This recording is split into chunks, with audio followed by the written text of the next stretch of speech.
In this lesson, I want to introduce one of the most useful, one of my favorite conceptual tools. It's the web of intent. You can download it in the PDF for this lesson, but here on the screen you can see. The web of intent helps us avoid the gray zone. The gray zone is where boring drumming happens. This is the opposite of engaging. It's the opposite of creating a moment. It is mumbling, meandering drumming. And the thing is, an effective engaging solo depends on movement to some degree, to a large degree, on movement. What you find is the gray zone isn't necessarily basic drumming. Right? It can be really advanced drumming. Really advanced drumming that's not going anywhere. So a huge part of this course is teaching us tools to create movement, right? To create tension and release, to create changes that matter, that create an impact, things like that. So the gray zone is where we get stuck. Usually we get stuck there because we don't have enough vocabulary. So the web of intent is useful in two ways. One way, it's useful while we are being creative, or while we are planning to be creative if we're planning a solo. So you'll see on the web of intent, there are various sort of adjectives and they're opposite at opposite ends of the continuum. And there are many such ideas, right? At the sort of basic ones like loud and soft, fast and slow. And then you have things that get a little more interesting like all the instruments of the drum set, one instrument. You're just playing the snare drum. You have things like binary, which is straight time, ternary, which is in triplets. Things like very on the grid, very off the grid, right, etc. as you go around. What else is on there? Very syncopated, very smooth, aggressive versus gentle. On this PDF, I've put some that I frequently think about that I think are creatively useful, but any adjective and its opposite can work, right? Angelic, demonic, whatever it might be. If you have two bands that you consider opposites, right, they could be on there. So the having the web of intent in mind helps us in a couple ways. We can pick one continuum, and let's say we have chosen a setting that we want to play in. We're playing in 16th note groove, let's say, and we choose now we think about a continuum on the web of intent. Let's take loud and soft as sort of an underhand pitch on this one. And let's think about what that adds to my playing. So first, let's say in my 16th note groove here, let's establish what my vocabulary boundaries are. So let me play a little bit, and I'm going to say, okay, I'm feeling where my boundaries are, and we'll just sort of define what those are.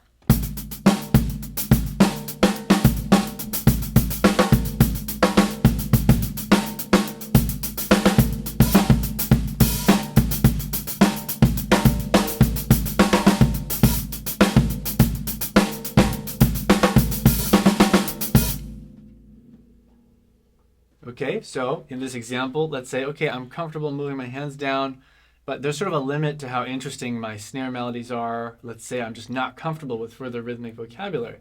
Kick drum melodies. I've got some variety, but I'm kind of always putting the kick drum on beat one most of the time, kind of circling around a few patterns. So really, if I don't do anything else, if I'm just playing here, I'm going to get stuck in the gray zone pretty quick. So we can take the dynamics continuum and say, what would it mean to move along this? What would it mean to simply move loud until I can go no further on the loud continuum? Okay, here we go.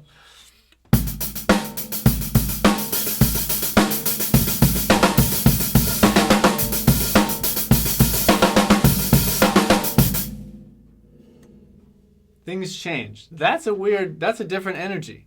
That's kind of like reckless, crazy. You might find immediately, and this is one of the most valuable things of the web of intent, is it'll show you your limits really quickly.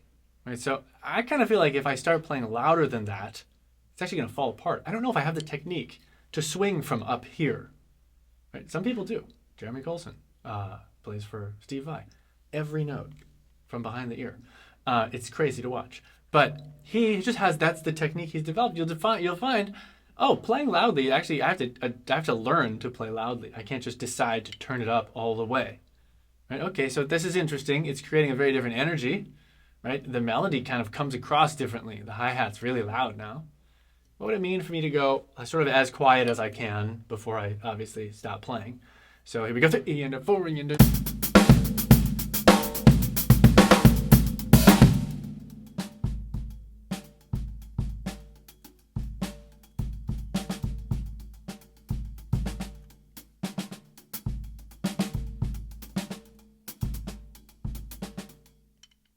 So it's hard to do. It's hard to move your hand down to the snare without playing it loudly, because you got to move a long way.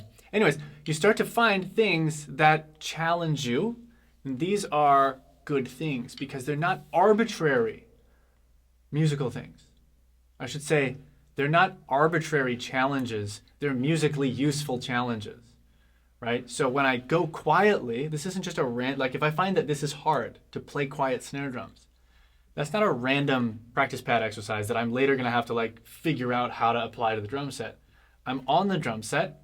I'm exploring a continuum that is definitely useful with a setting that I want to be good at. So when I run into a problem or a limit and I go, I wish I could be able to do this, this is hard, it is immediately relevant, and mastering that little challenge would immediately give you more to say with the vocabulary that you already have. So the other thing that can happen, like as you're seeing, when I play really quietly, I start playing different stuff. It just kind of happens. I'm starting to drop notes out, right? Listen.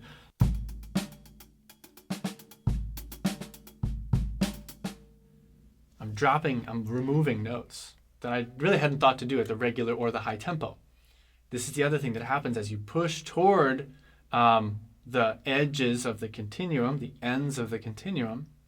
You start to find that different things make sense. It's not the same vocabulary, exactly louder and softer. You will naturally find yourself sort of musically inspired to do different things. But then what's cool is I'm at the end of the continuum. I'm at as soft as I can play. And it inspires me to do different stuff. I can bring that with me back up. So these little gaps I'm leaving in my drumming, let me go back to regular volume and bring those little left out hi-hats with me.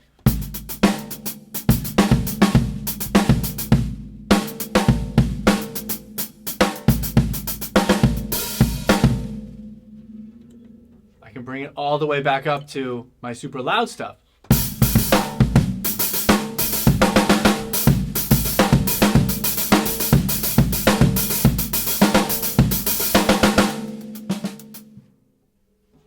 Okay, now I've found a different idea way down at the bottom of the cave where it's like so extreme and quiet I might never actually need to do that. But I found an idea there, right? It's worth exploring. It shows you your boundaries. It shows you new ideas. That's part of the value here. And then sort of the second half of this is it's actually like moving along the continuum is your first creative tool.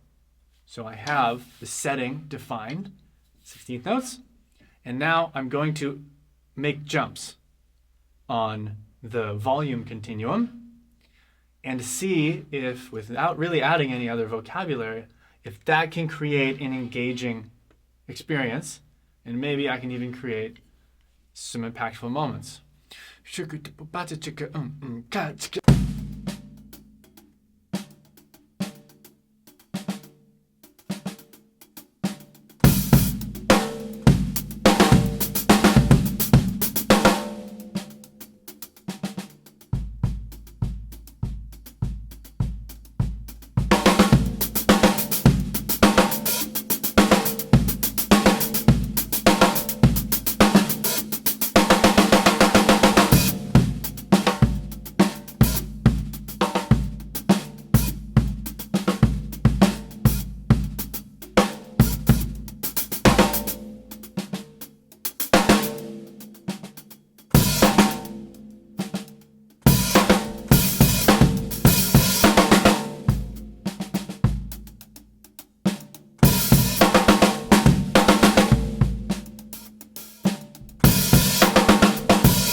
Okay, so I can't guarantee you any of my examples will be sort of model exemplars, but as the player, I'm feeling like I have a lot more to say.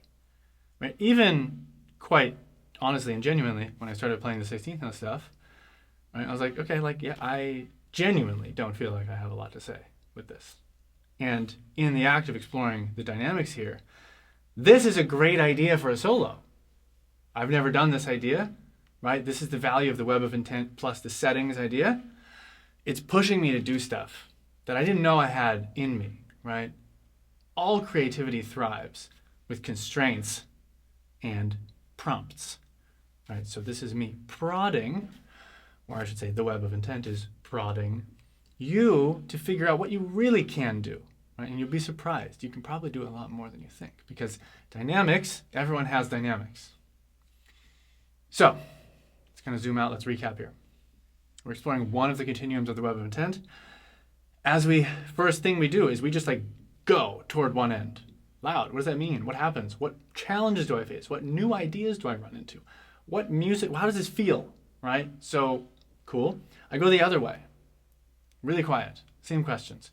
What are the challenges? What new music is happening? Are any of these ideas at the extremes useful in the middle?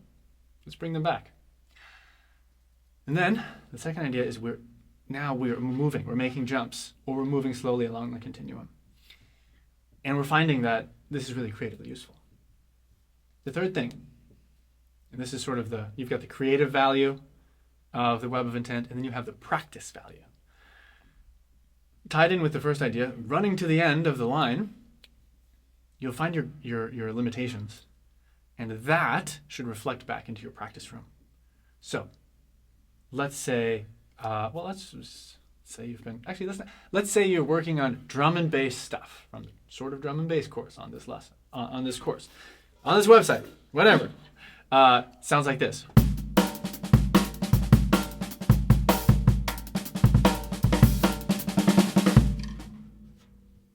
You've developed some drum and bass stuff. Now you're looking at a different continuum on the web of intent, busy versus empty. And like I said, we run toward the end. What would it mean to go busy? This is really busy already. What would it mean to get busier? I don't know, right? You try and you're like, I'm playing most of the 16th notes. I don't know what it would mean to get busier. So that is a moment that reflects back into your practice room if you're stuck and you just have this narrow band of busyness that you can work with. You do need, let's say you want to push further along that continuum so that you have more musical options, so that you can create more engaging movement within your solo, within this setting of drum and bass. This is where you go, what would it mean to play busier? I don't currently have the ability to do that. It's not like volume. I can't just play it loud. I can just play it busier. It requires new patterns. This is the other value of the web of intent, is it reflects back into the practice room. And you go, let me now, if I'm serious about exploring this continuum, let me return to my drum and bass studies and figure out new patterns, new ways to add diddles, new ways to do something that pushes me further into the busyness continuum, further along that, so that I can, I'm going to shift for a week. I'm building this fast, maybe it's 30-second notes, maybe it's 16-note triplets. So it's faster, it's even busier. Maybe it's stacked up notes on top of each other all the time. And then I go back and I revisit my web of intent and I go, now I have stuff to say. So now in the solo that I'm going to play with this, with my band, at this tempo that I know the setting is defined, I have way more to say. I can improvise more and I have more options to create engaging stuff. What would that look like? I don't know. Let's think. Here's the drum and bass stuff. And this is me. Let's pretend I will max out my busyness. Sort of 16th note stuff.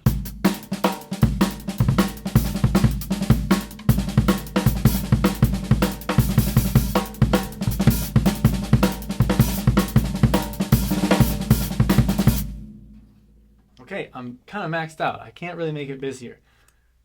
If I go back to the practice room, what could I do?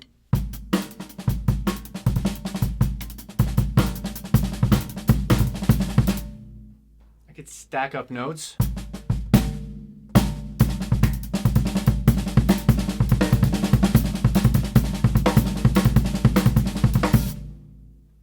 right? It sounds busier if the kick drum is busy. So this stuff can be busy,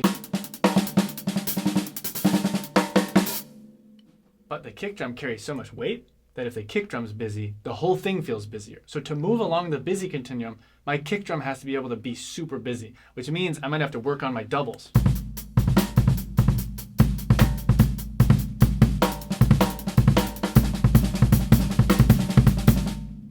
I might have to learn how to incorporate doubles into the patterns I'm already playing.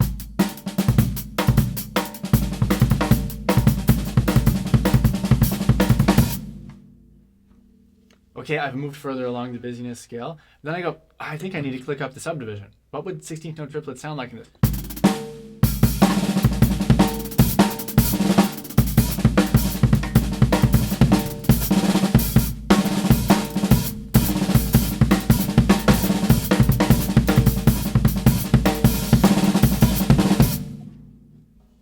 Okay, it's starting to sound pretty darn busy.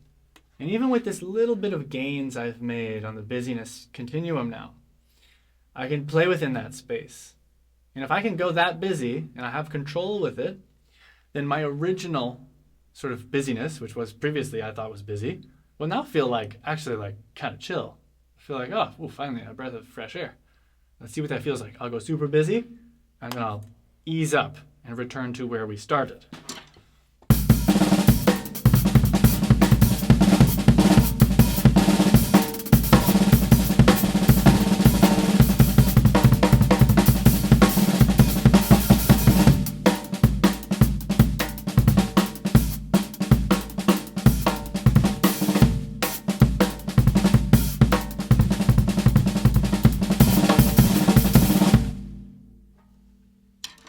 So now I've got this much space on the busyness scale and I'm here just moving between those. We're going to talk about ways to think about how we move between those soon. That gives me something to say. Like now I can create movement in some way. So the web of intent. Again, this isn't of course about specific vocabulary because everyone's vocabulary will be different. So in the last lesson, I asked you to take stock of your settings that you feel comfortable in. That might just be 1 or 2 or 3. That's fine. If you've been playing drums for a long time, maybe you have a dozen that you feel comfortable in. What I'd like you to do now is have the web of intent in front of you and choose a setting and explore one continuum at a time. Some of them won't make sense, right? If you're not interested in changing between triplets and straight time, you don't have to think about that one. These are all just prompts. Find a continuum that does apply, that does make sense to a setting that you're comfortable in, and see what happens as you explore the continuum. See how it affects your playing. See what new ideas you find at the extreme ends of your continuum, and see what that could mean for things you develop in the practice room. What would it mean if you're playing an eighth note groove? If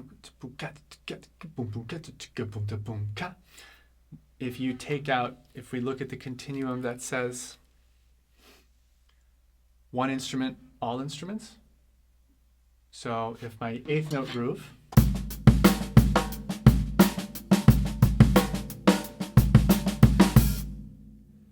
all instruments, can I incorporate all instruments into this? What would that mean? My hands may be going.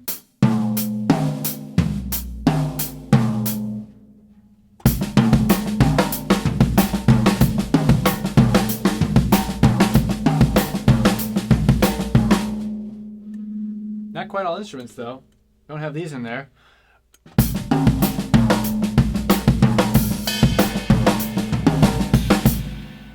Maybe my ghost notes are on the tom and I go.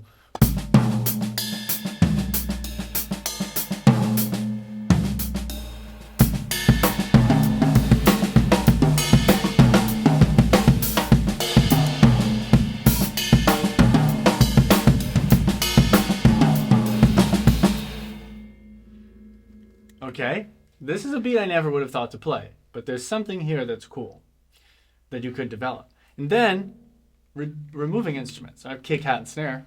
There's only so many to remove. What happens if I remove my kick drum?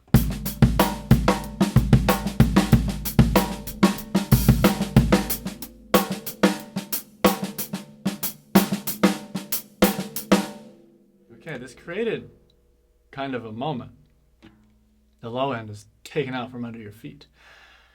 However, what you also find is your hands sound weird by themselves, right?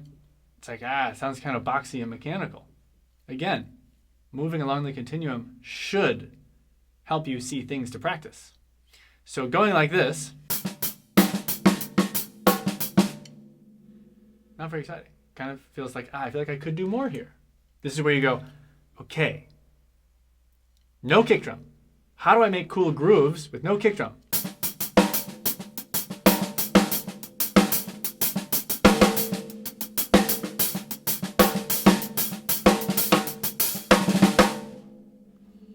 Paradiddle chorus.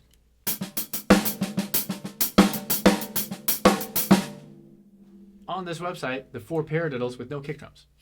The 16 invisible rhythms. Any of them.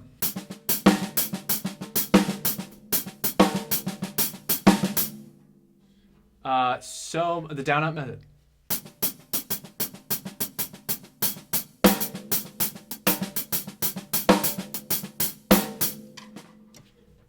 There you've got 3 subsets of vocabulary you can develop to make it so that when you remove an instrument and you move along that continuum, you still have cool stuff to say. You could even go, what if I remove the backbeat then? I've just got a hi-hat then.